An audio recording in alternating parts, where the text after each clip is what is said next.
Hey everyone, it's Jack, and it's finally time to rank some balls. And I can't wait for what the comments are going to say about that one. Thanks to my awesome community, we received over 1,000 responses to the Google forum ranking each ball from each Drag Race season in the US. I averaged out each of the scores, and then I ranked them based off of those scores, and so many of you featured your opinions on the balls, so I'm going to share a lot of those in this video as well. These ranking videos are a lot of work, but they're also really fun, especially when we're not talking about a full season, instead just one episode, because sometimes the agreed upon seasons that are the worst actually have a really good ball, for example. So it's fun to see some bad seasons actually rank a lot higher in this case. Make sure you like and subscribe. I'm trying to hit 150k by the end of 2026. Follow all my social media and Patreon, and comment below what you think is the worst ball and what you think is going to top the list. For probably the only time ever, All Stars 1 does not take the bottom spot on one of these ranking lists. Instead, that dishonor goes to Season 4's Fabulous Bitch Ball. A ball with categories like Daytime Dog Park, Pooch in a Purse, and finally for their design look, Canine Couture, where they were each given a different breed of dog to base an outfit after. The last category I do think actually ends up being pretty fun, with them walking real dogs down the runway, something that I don't know would fly nowadays. Just with how animal care has evolved in the entertainment industry, I'm not really saying they did a horrible job here, but I definitely think there could be improvements if they did it nowadays. That being said though, each of the breeds of dogs that they chose had really fun, distinct features that the queens could use to their advantage. The bigger issue comes with the first two categories having a realness aspect. The balls they do on Drag Race, realness, and the runway categories in general are all derived from the ballroom scene and culture. In these earlier balls, Drag Race uses the term realness a lot, and it doesn't really fit the same definition that it does in a ballroom setting. There's so much history to ballroom and how much it has influenced Drag Race that I don't think a lot of people really know. And not to go on too much of a tangent, but ballroom in general has affected so much of pop culture and just the way that people talk today, and I really highly suggest anyone who is into Drag Race or drag in general learn and appreciate how influential ballroom culture is. That being said, these first two categories of outfits are horrible, and let's talk about them. When these queens are given realness categories, I think they're put at a crossroad of what they're really asked to do, especially when it comes to the earlier seasons of Drag Race where runways weren't nearly as extravagant. The art of drag in general wants to elevate things such as femininity, for example. So for the dog park category, we get someone like Fifi dressing up as Nicki Minaj and with a pooper scooper that is more in line with the elevated idea of drag and taking the category and kind of going crazy with it, while the other three looks are way more pedestrian, but that's kind of what they were also asked when they're asked to do realness. It all falls under the early Drag Race growing pains of not really having an identity, something that also bleeds into the third category, making them walk with these dogs, and that we also saw on other runways this season, like with the giant boats that they had to do.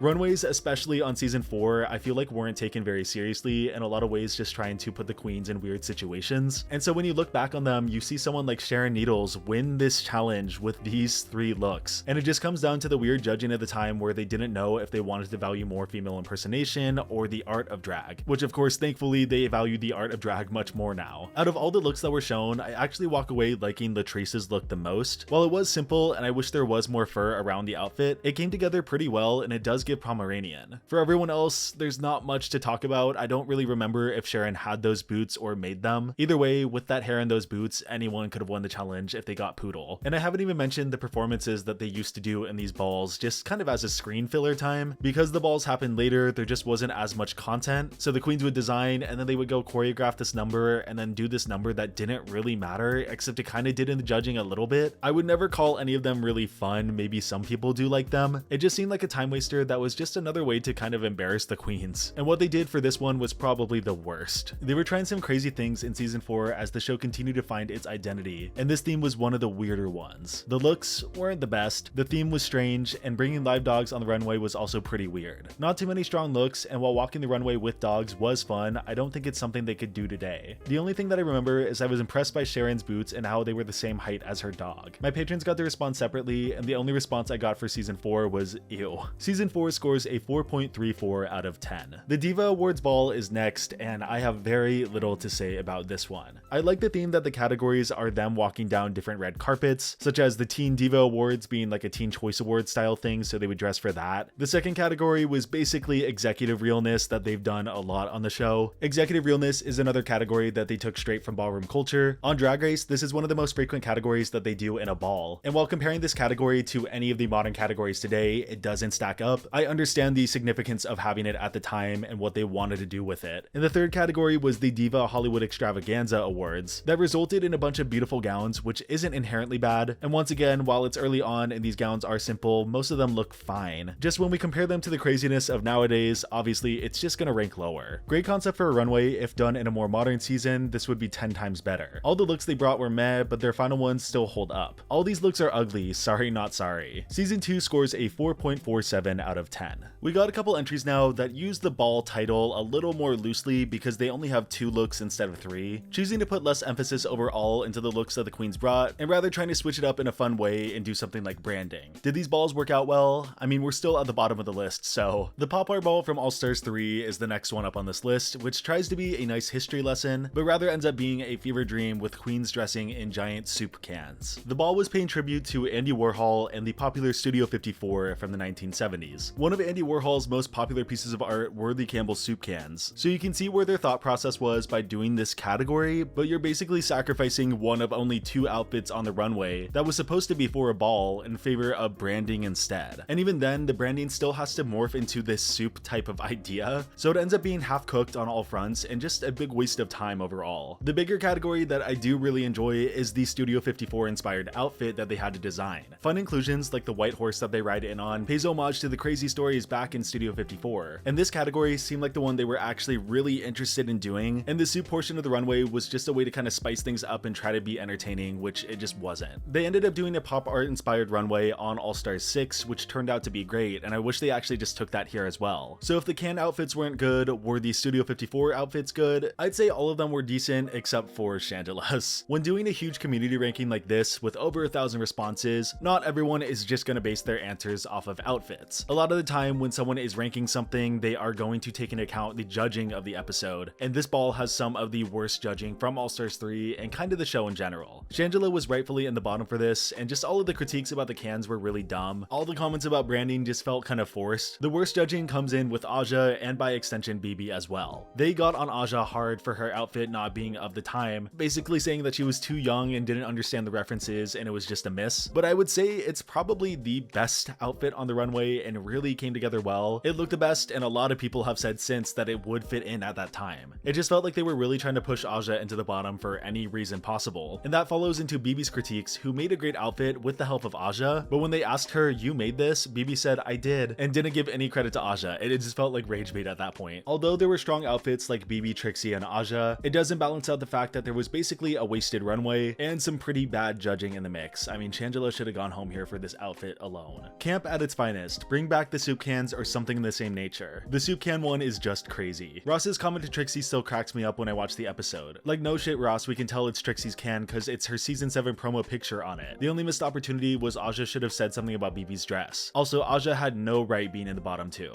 I've always hated this ball. The soup cans were just so stupid, and not necessarily in a fun campy way, but more so in a confusing disjointed kind of way. Why are we dressing up as soup cans, besties? The design looks were fine, but the best look was sent home, instant chop. All Stars 3 scores a 4.49 out of 10. Let's all take a second to celebrate the fact that All Stars 1 is not at the bottom of one of these lists. The dynamic drag duo ball is up next, and while they call it a ball, it is still much closer to a design challenge. Of course, with the team's aspect in play. They did something similar to this on All Stars 10, where they designed an outfit with a character, and the characters were supposed to be sort of frenemies. Here the theme is superheroes and supervillains. But much like the rest of the challenges on All Stars 1, the cohesion just wasn't the best here because they didn't know they were going to be in teams. All 4 of them did the best with what they were provided, and I do think that Chanel and Chad definitely won this challenge. And it was one of those challenges that we got pretty early on where they did special effects on the runway because they were superheroes. Chanel had super speed, so she ran across the stage. It's a fun watch, but really unremarkable outside of the lip sync of the episode, which is probably how you remember Jujubee and Raven's outfits. This is just not it for me, and that's all I've got to say. Weird one. Chad and Chanel did well though. I think you have to be a really big nerd to execute the concept of superheroes and villains successfully, and unfortunately I think none of the queens were. All Stars 1 scores a 4.63 out of 10.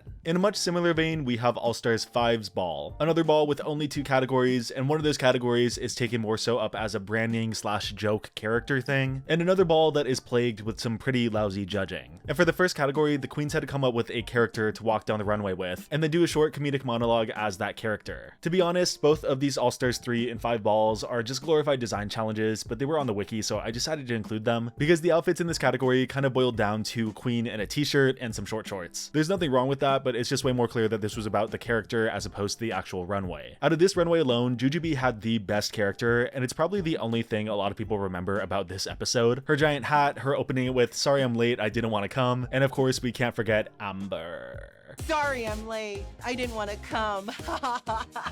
My name is Ping, but everybody in my family calls me Amber.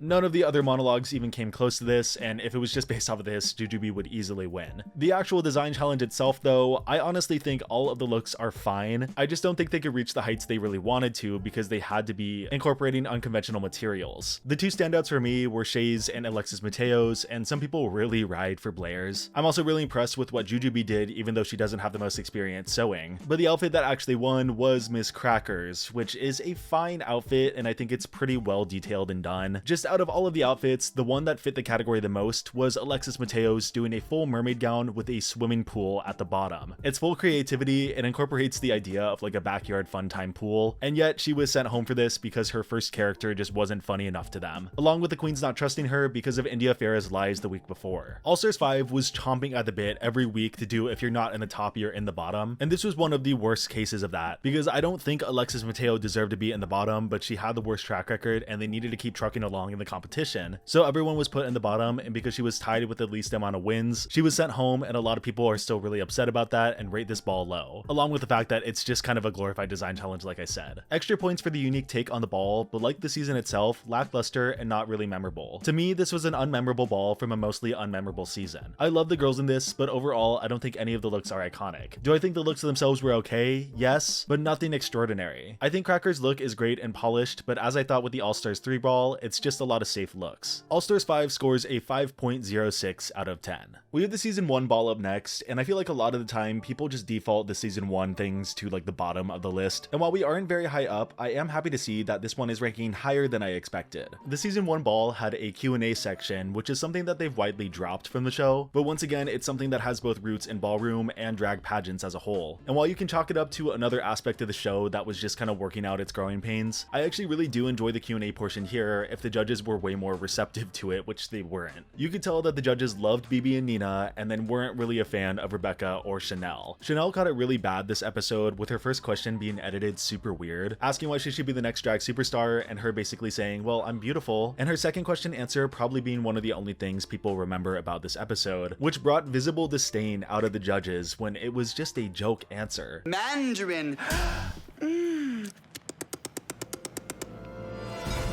But Jeffrey Moran was on the panel, one of the notoriously worst guest judges who always had a stick in his ass and would always judge the queens more so on them being actual businesswomen than drag queens. So by making any joke, I feel like she was ending up screwing herself over. Absolut Vodka is actually a really great brand when it comes to LGBTQ+ history. So if the trade-off for this brand support was having Jeffrey Moran on the panel for one episode, I think that's fine. All of the looks were pretty solid for the time, like we always have to say. Something like Chanel's design look at the time was read for being way too costumey, but nowadays I feel like people would like this one almost the best. I'm never having a bad time when I rewatch this ball, and that's better than some of the other ones on this list. And while none of the looks are absolute home runs, none of these looks are remembered as bad by any means. It's solid, it's season 1, but I'm happy it got some praise. Doesn't age well compared to the more recent balls obviously, but it gets a few extra points for being the first. Unpopular opinion, but everything about this ball is puss. What the queens wore for the executive category is so of the time. The swimsuits were cute, and I don't think any of them made a bad look for the actual design part. As expected for season 1, it lacks the creativity and fashion-forward elements of balls in later seasons. It's a basic recreation of something that might appear in a pageant at the time. Emphasis on the basic. I gave this ball an 8. This is the blueprint. It introduced what ball and pageant categories looked like. I almost gave it a 7 because obviously it's not the best ball we've ever seen, but also Miss Mandarin. Season 1 scores a 5.27 out of 10.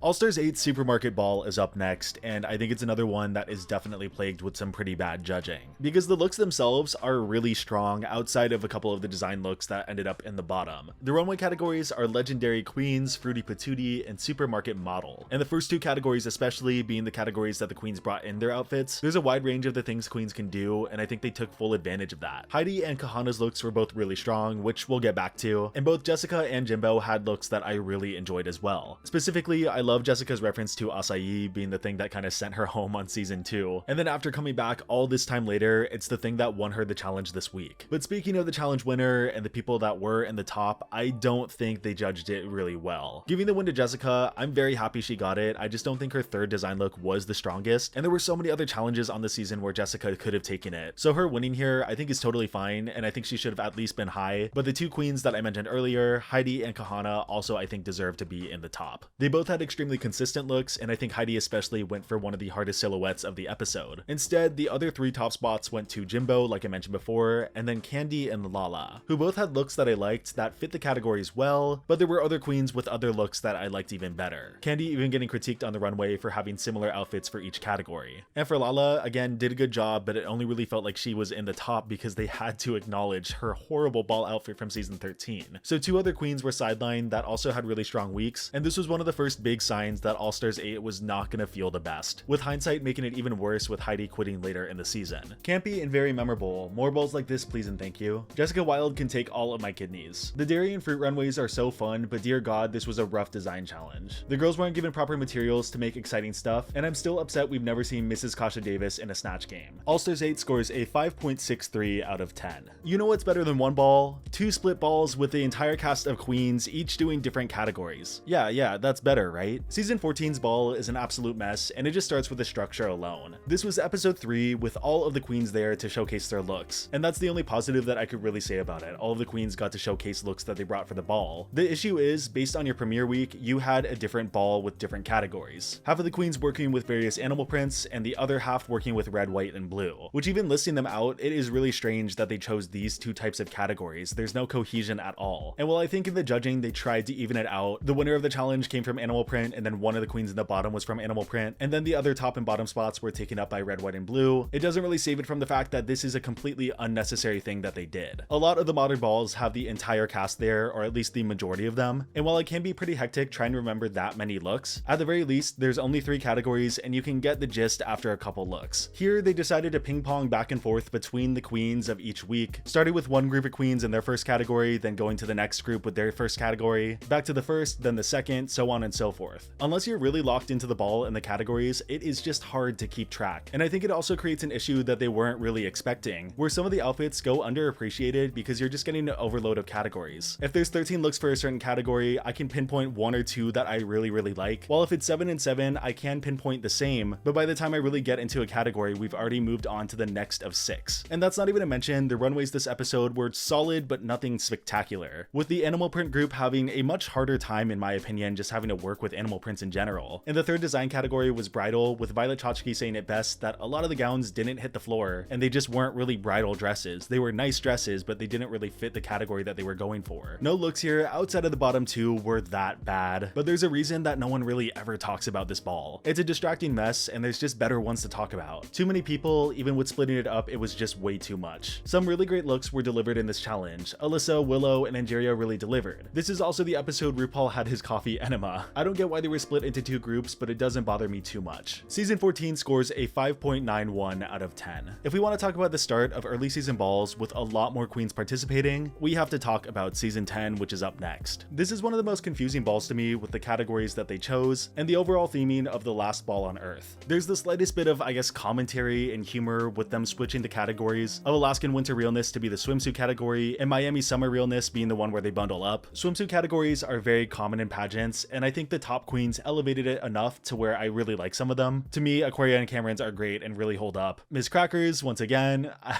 don't know about that. Other queens were just not as strong for this category, but there's just not a lot you can do for it. This is also the episode where the shiver shush happens that Blair St. Clair did. Decent category, but again, outside of Aquaria's, nothing super great. And the Martian Eleganza category holds up pretty well for what was asked of them. I think just inherently this category is a lot more campy, and I think a lot of the looks, even the safe ones, really fit that. And the more and more I look back at Aquaria's package for this ball, the more I realize why she won it and how much she dominated. Every look was so distinct, and even though I gave a lot of praise to Cameron Michaels, I don't think she was anywhere near close to Aquaria. It's a memorable ball for a lot of reasons. Aquaria's looks are great, and some of the looks like Monet, Asia, Miss Cracker, they are cursed and remembered. Monet's design outfit, though it's not great, it did lead to the Pound the Alarm lip sync, and even though I don't want to remember it, this is the episode where Eureka and the Vixen had their fight in these outfits, which were both pretty decent outfits as well. The best way I could describe it overall is that it was a memorable ball that had categories that ended up being more restrictive than they expected. I can't stand season 10 in general, so I really just don't care for this ball personally. Monet's lip sync. This is probably my least favorite ball. There was a lot of potential theming around the climate change and the end of the world, but the categories were really confusing, and I don't think any of the Eleganza looks were all that memorable. Overall, a messy, confusing ball. Aquaria is the best by virtue of being the cleanest. Such a strange theme. I really don't like the runways that are just wear a swimsuit Absolut, as it's pretty boring and it's hard to show creativeness in a bikini. The winter runway was also rough, and the judging this episode was super questionable. Like if a big girl had tried to do what Aquaria did, she would have been read to filth. Season 10 scores a 6.13 out of 10. Season 6 is up next, and I'd say it has the most infamous realness category out of any season. Let me just show you a couple of these looks.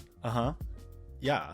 So what would you guess? If you were to guess Banji Girl Realness, you'd probably seen the episode, because these looks are not that, and I'm shocked that this became a category at all. Banji's another term that is used in New York and especially the ballroom scene, and I don't think that term fits any of the top 5 of this season. Adore being the only one to really have a look that gets any praise from the judges, with everyone else missing the mark completely. Which honestly, probably better in hindsight that they did miss the mark, because this could have aged really poorly. Other than that, there's Executive Realness once again. It's the same category, it's just about as fine as it is every time. And we finished with the design category where each of the queens got a different gemstone to base their outfit off of. A fun, simple category that I think is really easy to execute, and 4 out of the 5 looks I did enjoy, Darian's being the only one that I didn't because the weight of the stones was just dragging the dress down in a weird way. Bianca still had my favorite look. Again, it's the same gown that she always does, but it's clean and it's really well done. I am happy that Adore did get her redemption from the first design challenge, and it was a great overall cap off to her storyline. Ben de la Creme went home on this episode, so for that alone, it's bad. Darian's wasn't great, but it's iconic for Bianca to not be in the bottom for the same silhouette. The Dripping in Jewels Eleganza seems well thought out, while the majority of the rest seem unfinished. Both Bianca's looks are fantastic, Adore's Banji Girl Bling looks really well done, and Courtney's CEO look is fantastic. Why the hell did they have Banji Girl Bling category with 3 white girls? I think this is a very weak ball overall, and the judging was really weird. Like, Dayla's package wasn't that bad at all, and much better than Courtney's. Season 6 scores a 6.15 out of 10. Hopping just one season over, we have the Hello Kitty ball from season 7, which is another one of those 2 category balls that is kind of just a glorified design challenge, but of course I had to include it. This is one of the weirdest brand collaborations they've ever done, and it's something that we don't really talk about that much, even though it's pretty huge. Sanrio as a company has only blown up more and more since this episode came out, and at the time you could really tell that they were playing into the Japanese side of things, which I don't think is the best aged. Hey, kitty girl. Well, Harajuku to you too. Domo arigato, hairy asshole. Shake the dice and steal the fried rice. It's Santino. Kawaii-ru.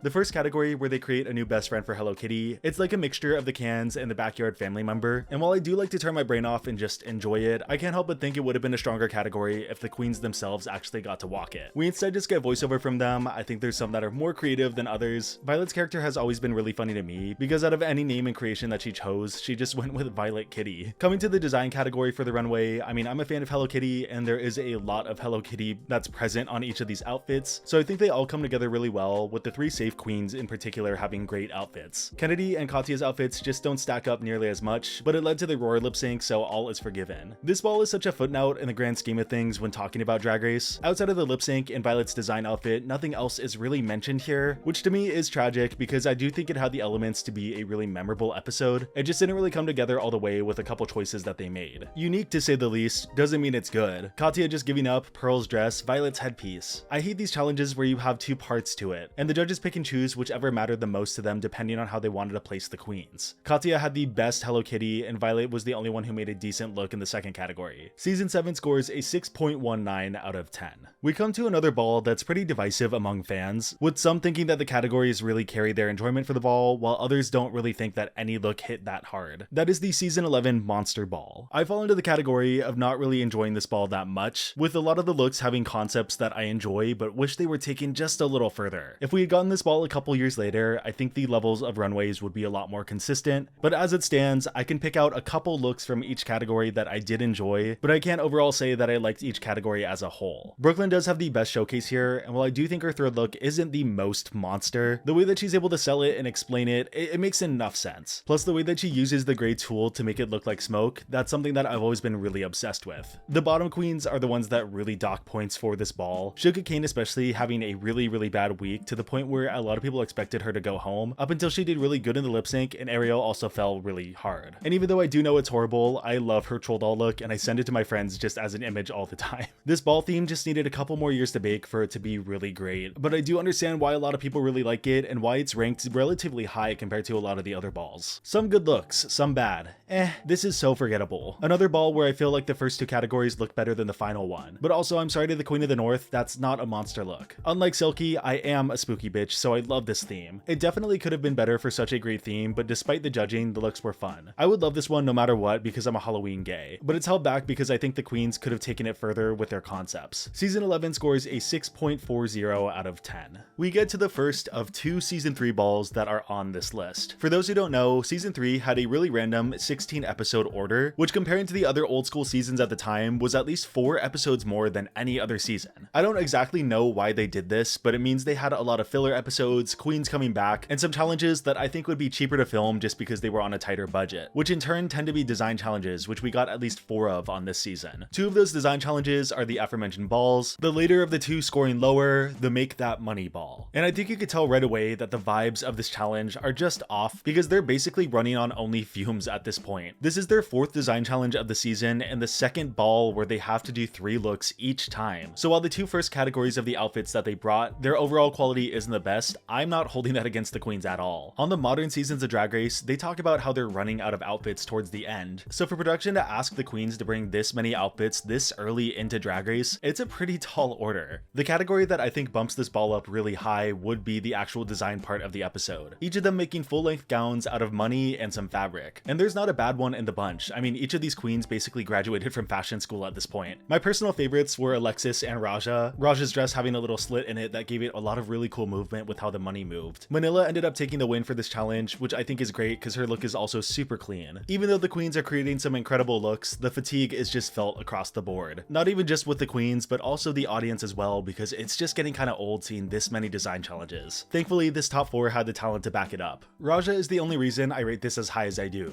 Seeing the ingenuity of the money outfits was fun, but I believe Raja didn't win. Criminal. I think the categories are a little weak, like swimwear and cocktail dresses seem too simple, but the design aspect of this challenge is good in my opinion. All of them had good runways, especially Raja, and another really creative idea for a design challenge. Season 3 ball number 2 scores a 6.78 out of 10. With the last ball that we talked about, I think we made it to a part of the list that has a really interesting pattern. The next couple entries are balls from older seasons that have a really good last design part, while the first couple categories are just okay at best. With that being said, one of my favorite categories from any ball comes from Season 5, up next on our list. Season 5 was the Sugar Ball, which had queens designed with actual candy on their outfits. Detox's look was good, but it just didn't really look like candy. For Jinx, we know her strong suit is not design. I mean, she looks like a full circus in this outfit, but I think the last 2 designs carry so hard in this category. Alaska making a dress out of cotton candy that has this really nice asymmetrical shape to it. And the best design of the night going to Roxy Andrews, who made a dress out of the little taffy ropes. Just like with Raja's money gown that I talked about before, there's something about these unconventional materials where you can get just mesmerizing movement. The way that it spins and you can see the multiple colors, it's really crazy how she was able to pull this together. I do, however, think that Alaska rightfully did win this challenge, with the 2 first categories having stronger looks than Roxy did. For the first category, they did Super Duper Sweet 16, and I think Alaska was the only one to really embody that energy. And once again, they did Executive Realness, which Alaska had my favorite outfit for. But like I said earlier, these 2 categories just not as strong, but we can start to see the evolution of the runway here. First ball that I could actually remember looks from. Jinx's design outfit is honestly iconic at this point because of the lip sync. Honestly, maybe this is so great because the image of all of their outfits is burned into my memory because of the Jinx and Detox lip sync. For one of the earliest balls, every outfit was great except for Detox and Jinx's final looks. Still think that Roxy should have won in my opinion. Her final look is one of the best of the entire series. I don't care. The only reason Alaska won is so that all the finalists had the same number of wins going into the finale. Season 5 scores a 6.96 out of 10. And we come back to Season 3 once again for their first ball of the season. And it's honestly one that I don't have a lot to say about, outside of the fact that I think it's crazy that they did one ball, a makeover, and then another ball. The money ball looks overall to me were stronger design looks, but I think they had a bigger challenge here having to work with only hair, or some tool depending on what people are willing to confess. Most of them went for a similar silhouette, probably to do with how the hair is able to bunch up, and it just probably comes with a lot of limitations. I love a lot of the color choices here, and I'm glad that Yara got her design win right before getting sent home on the next ball. Raja and Manila are really carrying this for me, but this is clearly the best out of the first 3 seasons. Creative and memorable with the good, simple and unremarkable with the bad. Messy looks, but a very memorable challenge and such a great ball idea. Overworked? Yes. Did the girls still put on one hell of a show? Well, yes. Season 3's first ball scores a 6.99 out of 10. We've made it into the balls that have scored a 7 or higher, and we've made it to one of the most infamous balls for one of the categories. Season 9's Gayest Ball Ever, on paper, is nothing more than just just a tribute to the Village People, the original Village People from the 70s, not the MAGA ones that are running the group nowadays. So in the ball, they were assigned different Village People roles. Peppermint played the leather biker, Sasha Velour played the cowboy, Trinity played the police officer, Shea Coulee played the construction worker, and Alexis Michelle played the Native American. We've come a long way with the appropriation of indigenous culture in the US, and around the times of season 9 and 10, I feel like that's where the conversation was really starting to get rolling. The appropriation and generalization of various different groups that lived all across the United States was so vast in our media that a conversation needed to be had and changes needed to be made. Season 9 was the last window where I think they could really think this was an okay thing to do, and by season 10, though they were joking about cultural appropriation, they still made Monet do it, and it just doesn't look great. And while infamous on its own for what Alexis had to do, I feel like people would forget about it if it wasn't for RuPaul's comment that told her she was in the bottom. Your Native American couture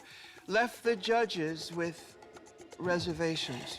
Moving past the poorly aged parts, I think there are some really solid runways here. The unicorn category is a guilty pleasure of mine, and while I do think that the rainbow category was a lot of misses, Shea's package overall was really strong, and her design look with the construction outfit still holds up today as one of the coolest runways that someone has done. It fits the theme while still looking super stylish. Sasha Velour also had a really strong showcase here. It's poorly aged from basically every single angle. The people they're paying tribute to, what was asked of them, it's just not a great look nowadays, but knowing how fast they pivoted away from things like this once the conversation got rolling, it makes it easier to talk about nowadays. As the world's biggest Sasha Velour stan, I have no choice but to kind of love this ball. Let's just ignore how crazy Alexis's outfit was. Immediate points off because of the native look, which I get why they did it, but it's very offensive. The theme itself is very cohesive and a lot of the looks eat, with Sasha and Shea having only high toots and shoots, and even Peppermint and Trinity had good looks. Season 9 scores a 7.02 out of 10. We've made it to our highest rated single digit ball, and the last ball to come from the 2010s. Season 8 ranks the highest among the pre-COVID balls, and I think it's because of the changes they made with this one that ended up making it really cool. They went above and beyond not only having categories that fit a theme, but having each of the categories also tell a story as well. The first category is Baby Drag Realness, which has them walking in oversized shoes and clothes, and there's a voiceover to accompany their walk. The second category is That's My Mama Realness, where they dress like their mothers, and help to tell a further story of how their mothers influenced them. In the final design look, they had to construct out of paper, and so many of these looks are really great. I think Kimchi was really smart to have a sprout in her baby look and then be a full form flower by the end. It brought all three looks together, and I think that's why she won in the end, because both Chi Chi and Naomi were giving her a run for her money. The way that Chi Chi crimped the paper gave it such a cool texture, and the silhouette of Naomi's is so memorable, to the point where RuPaul used it for the season 9 promo. Any of these three could have won the ball, and even Bob's look is pretty nice, and I don't really get the critique that they were saying about how it doesn't look like paper just because it's not black and white. Derek is the only one with a design outfit that is a major miss, but you know, everywhere you look there is a hem. I won't come out and say that the outfits of the first two categories are really remarkable, but the first two categories had a realness aspect to it, and I think realness here helped these runways out along with the voiceover, especially with the mother category, which I got more entertainment watching these queens dress as their mothers and seeing what they would do, as opposed to watching a different runway category that could have just loosely related to the book ball. This runway right here is the perfect crossroad of the expectations of a drag race runway, while also being asked to serve realness. It's really a great one, and I want to see them work with paper again. Naomi Smalls, end of statement. Bob versus Derek is amazing, but Naomi should have won. One of the best balls. Kimchi's whole story, Chi Chi building a beautiful garment and surprising everyone, Naomi's look that was replicated by RuPaul for the promos afterwards, Bob and Derek's storyline culminating with that lip sync. Everything about this ball was perfect. I don't think I liked any of these looks except for Kimchi's last look. And also, Bob's critiques used to piss me off because I feel like it was still a really creative use of the material, but I kind of get it now. It's not exactly great, and it doesn't look very paper, so fair enough. Season 8 scores a 7.09 out of 10.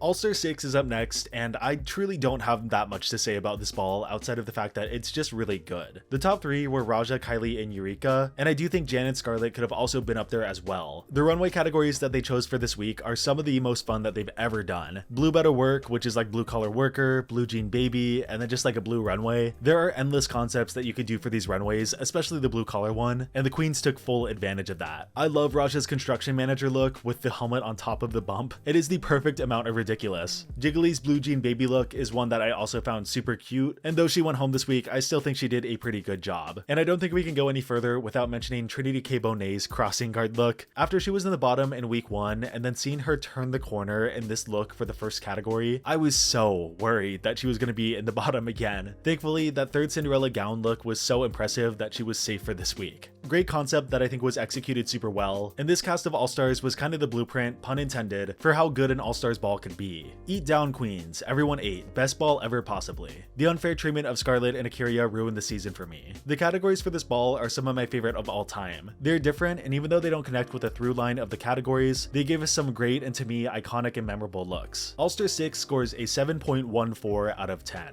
Season 15 is up next, and it's one of my favorite to talk about because no one can ever decide who is the rightful winner of this challenge. Sasha Colby is the one that ends up taking it, and I think that's a great answer. Each of her looks was strong and had a great vision. Some people just don't really vibe with the look of her third one. There's fans for Anitra. I really like her first look, and her third look, the spine, it's incredible. That second look though is truly not something that I like. Mistress was also in the top. Her third design look was a very clean gown. I personally love her ball look, and she could have also been justified for the win as well. And then there's Lux, who had one of my favorite design looks of the night, a really great reference, and a great first runway too. There's no wrong answer, I just think it's really funny to see so few people agree on it. The season 15 ball was celebrating their 200th episode of Drag Race, with the first two categories paying homage to the legacy of Drag Race in a couple different ways. The second category was my favorite ball, which had the queens pick a past ball from a past season and bring in an outfit that they would have done on that season. It's a great callback and fun to watch now for me because, you know, I've watched so many of them recently. Unique looks and some all-timers. This ball has it all. I love Sasha's look, but Anitra's last look stole it for me. Some absolute stunners. Honestly, other than the high placements, it's not great for me. The novelty of the category has worn off, and ultimately a lot of it is repeated one way or another. But still, the high placements take it to the top. What shines dazzles. Season 15 scores a 7.24 out of 10.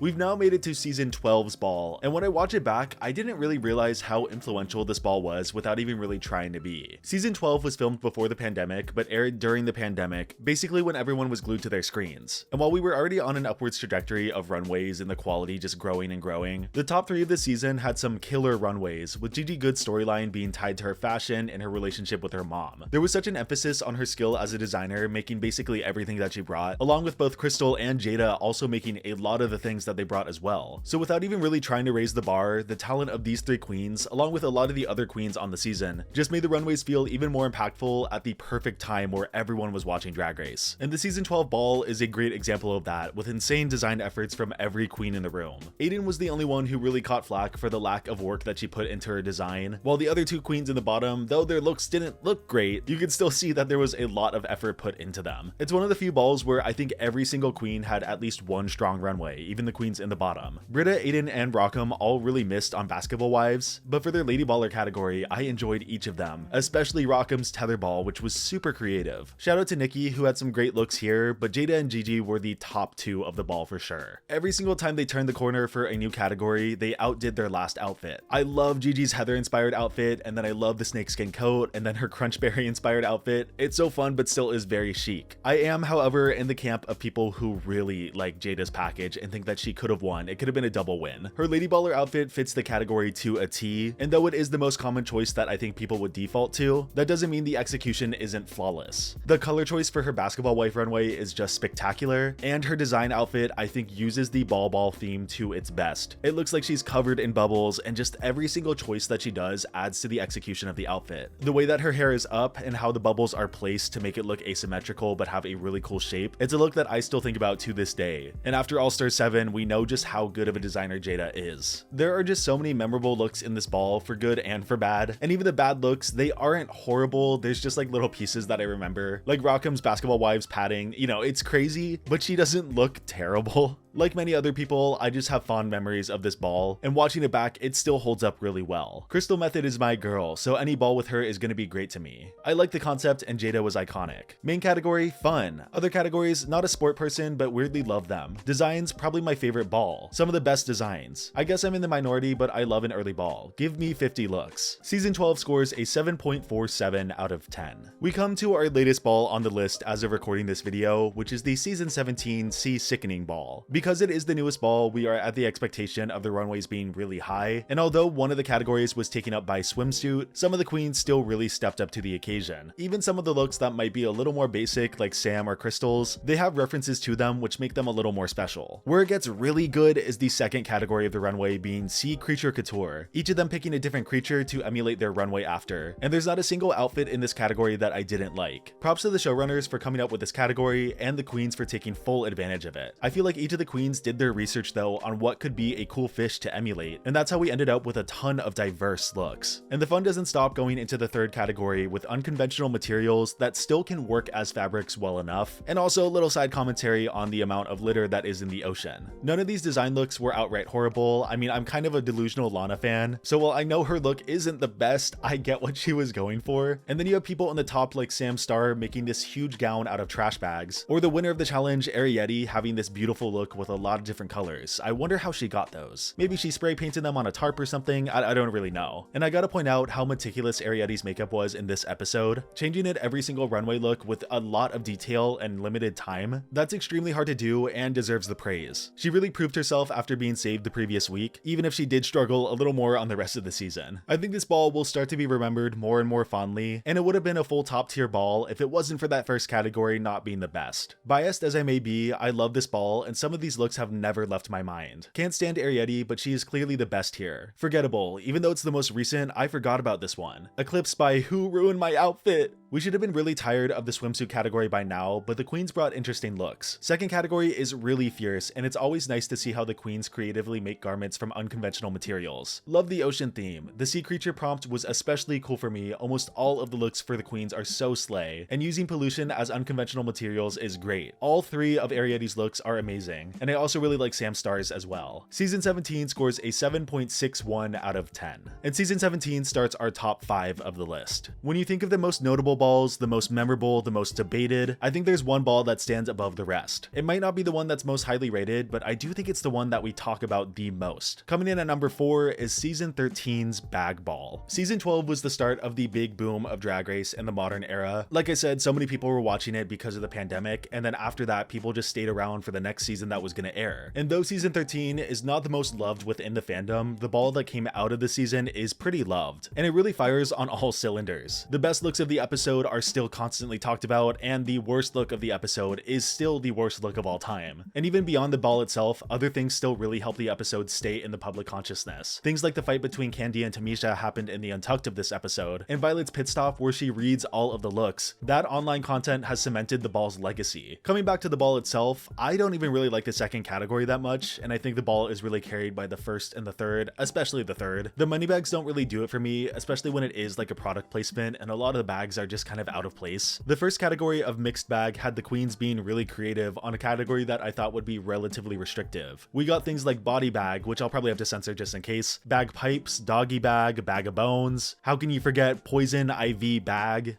which I'll kind of stand by. I actually really like this look, even if she didn't really fully explain the concept well. Honestly though, I'm just stalling. We have to talk about the design looks of this episode, particularly 3. Let's start with Lala's here, which is truly still the worst thing that has ever walked down the runway. Lala knows this look is bad, so that's what matters, but it goes to show how much your mind can freeze up in the moment when you don't really have a path to success. Her original outfit wasn't going the best, and I think she just ran out of time and had to slap something together, and glue and slap she did. The bravery and boldness to walk down the runway and try to serve it as much as possible, knowing that it is falling off of your body, and even then it's just a bunch of paper bags glued to a corset. I truly have to commend her for that, and it became such a fun thing for people to recreate at the time because of course it is just paper bags that you can glue to your body. Nothing will ever top this outfit, or I guess bottom this outfit in this case, and honestly with her redemption that she got in All Stars 8, she's probably happy that she has this legacy. But we gotta talk about the top 2 outfits of this week. Sorry Rose, we're not talking about you. Gottmik won with this deconstructed crossbody strap look. They said it was futuristic and avant-garde, and I think her entire package really comes together well when you see everything together. You get a strong sense of Gottmik's style, and that's really important for a ball this early. That being said, I think Utica should have won this challenge. I really vibe with her first 2 looks, especially her doggy bag I think was a really cool interpretation of it. The main thing they got on her for was hemming it up on the runway, which I don't think should be really taken into account as much as the outfits. Also, the way that Gottmik presented the body bag look was also super hammy because that's what it called for. I get the critique, I just don't think it should have impacted the win. It should have just been a note. And her third look is still one of the most marvelous things that we've seen on the runway. I remember being on Twitter the day that this one went crazy, and to this day it is still one of the best looks from the show. It takes a true designer to make something that symmetrical out of these graphic sleeping bags. Sleeping bags being a material that are not easy to work with. So to me, she definitely won, but I just have to pose a quick question that I've always been thinking about. In the deliberation, RuPaul says that he's seen one of the most beautiful runways tonight out of any season of Drag Race. And while I think a lot of people defaulted to that being Utica's look, I think RuPaul was talking about Gottmik's second look. While Utica got the proper praise for her look, RuPaul went up for the outfit that Gottmik wore. Gottmik! Oh my Gottmik! Yes! Wow! Your money bags look like you can't even breathe. That is a moment. I think we've seen one of the best looks in Drag Race history. You want to talk about texture?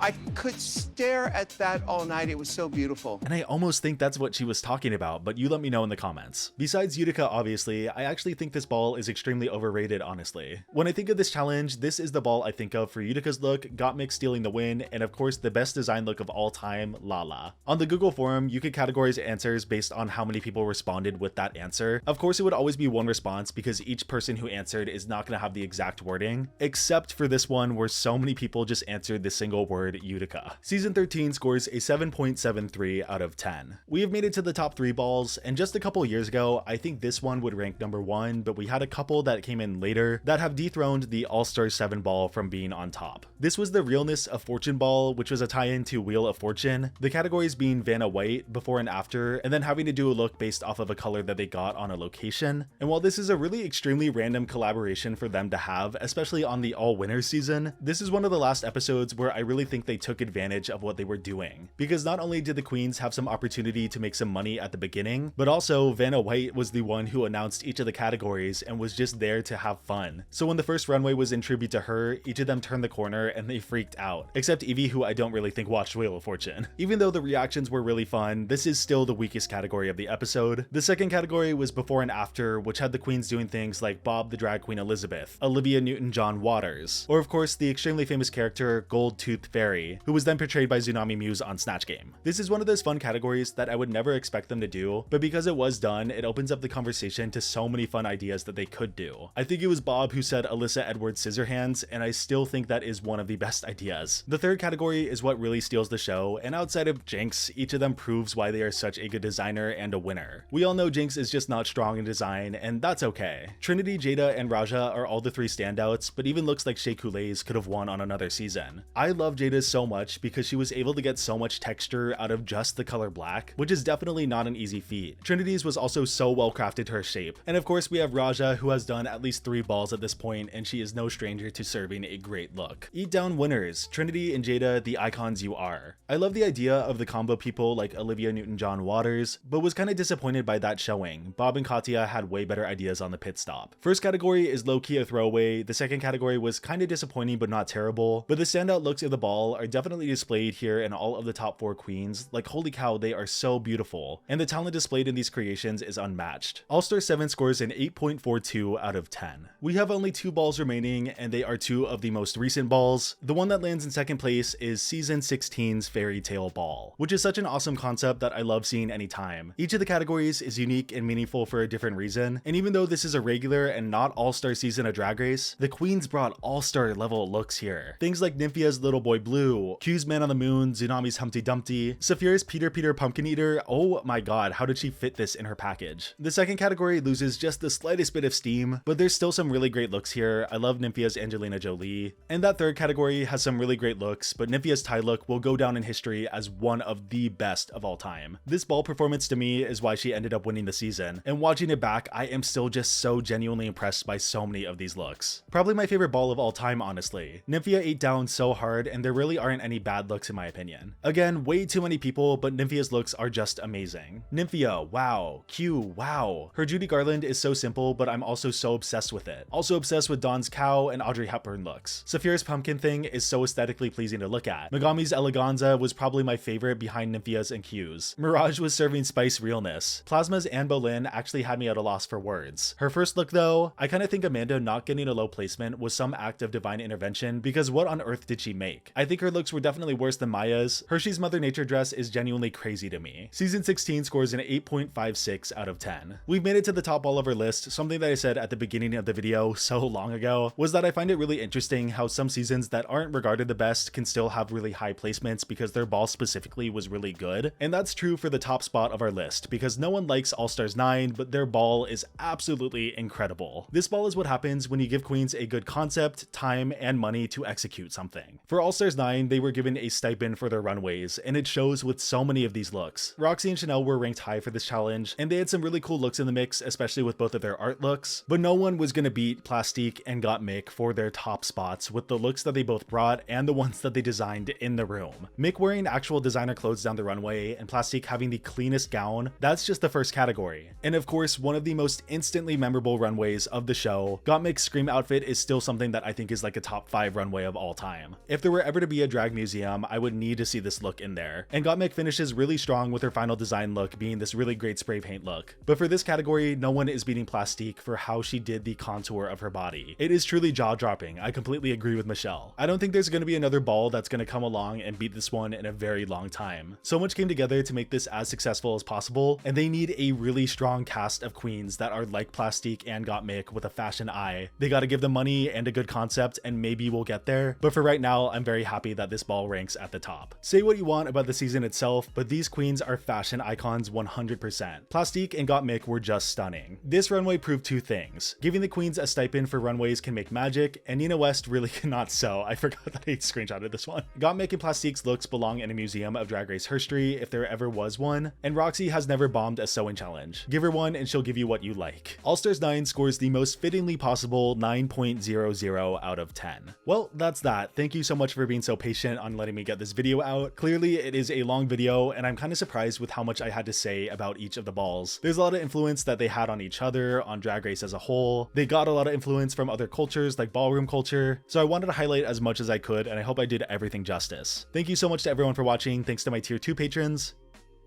and my tier 3 patrons who would dominate every single category of a ball, Frankie, Shira, and Steely. And soon enough, I'm gonna do another one of these community rankings with something like Snatch Game or maybe the talent shows. So if you want your opinions to be shared like so many of my patrons, go and subscribe there. I've got some exciting things coming up in March, so stay tuned for some announcements. And with that, I will see you soon with another video.